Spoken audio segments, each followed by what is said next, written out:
Hello दोस्तों, आप सभी को जय मसीह की। मेरा एक और नया वीडियो में आप सभी का स्वागत है। रोमियो 8 अध्याय पहला पद। अतः अब जो मसीह यीशु में है उन पर दंड की आज्ञा नहीं, क्योंकि वे शरीर के अनुसार नहीं वरन आत्मा के अनुसार चलते हैं।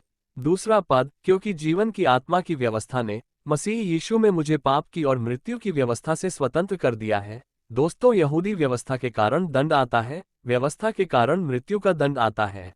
क्योंकि चाहे हम कितना भी प्रयास करें, हम व्यवस्था की सारी आवश्यकताओं की पूर्ति नहीं कर सकते। हम उस व्यवस्था को पूरा करने में असफल हो सकते हैं।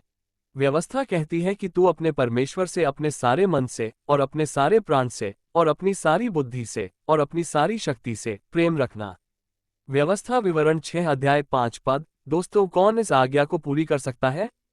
कोई नहीं, क्योंकि हमारे हृदय, हमारा स्वभाव दुष्ट और अपवित्र है। हम परमेश्वर की दृष्टि में धर्मी कैसे किए जा सकते हैं?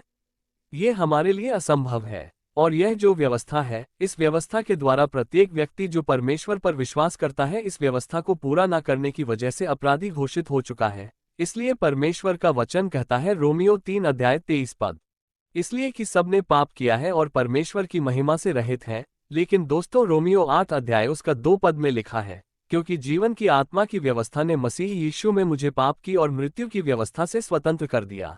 हमें उस पाप की और मृत्यु की व्यवस्था से, जिसे हम पूरा नहीं कर सकते थे या असफल हो सकते थे, ऐसी व्यवस्था से परमेश्वर ने बचा लिया है और एक नया व्यवस्था परमेश्वर हमें दिया है। वह है जीवन की आत्मा की व्यवस्था।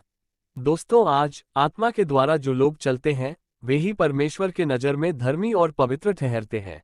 आज के समय में हमें यहूदियों की व्यवस्था की जरूरत नहीं है, परंतु हमें आत्मा की व्यवस्था की जरूरत है। पवित्र आत्मा का जरूरत है, जो हमें परमेश्वर की सारी आज्ञाओं को मानने के लिए सिखाता है। यूहन्ना 14 अध्याय 26 पद, परंतु सहायक अर्थात पवित्र आत्मा, जिसे पिता मेरे नाम से भेजेगा, वो तुम्हें सब बातें सिखाएगा और जो कुछ मैंने तुमसे कहा है वो सब तुम्हें स्मरण कराएगा।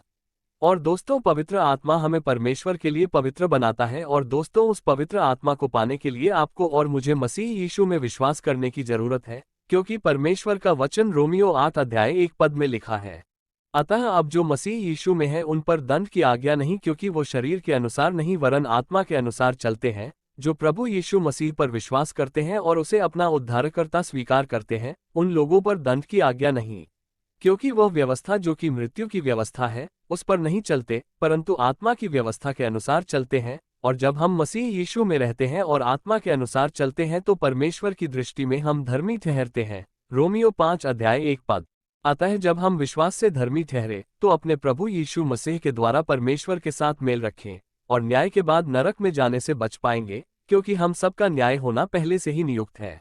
इसलिए मेरे दोस्तों, हम अपना जीवन परमेश्वर की आत्मा की व्यवस्था के अनुसार जिएं, ताकि हम दंड के भागी न होने पाएं, पर परमेश्वर के लिए पवित्र बने रहें। आप सभी को जय मसीह की।